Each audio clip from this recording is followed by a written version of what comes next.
حضرت عبداللہ بن عمر رضی اللہ تعالی عنہ کا قول ہے کہ وضو کا پورا کرنا اعضاء وضو کا صاف کرنا ہے۔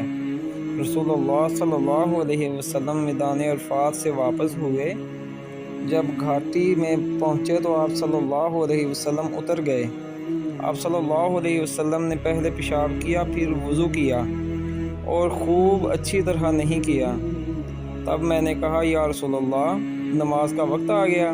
آپ صلی اللہ علیہ وسلم نے فرمایا، نماز تمہارے آگے ہے، یعنی مزدلفہ چل کر پڑھیں گے۔ جب مزدلفہ میں پہنچے تو آپ نے خوب اچھی طرح وضو کیا، پھر جماعت کھڑی کی گئی۔ آپ صلی اللہ علیہ وسلم نے مغرب کی نماز پڑھی، پھر ہر شخص نے اپنے اونٹ کو اپنی جگہ بٹھلایا، پھر عشاء کی جماعت کھڑی کی گئی اور آپ صلی اللہ علیہ وسلم نے نماز پڑھی اور ان دونوں نمازوں کے درمیان کوئی نماز نہیں پڑھی۔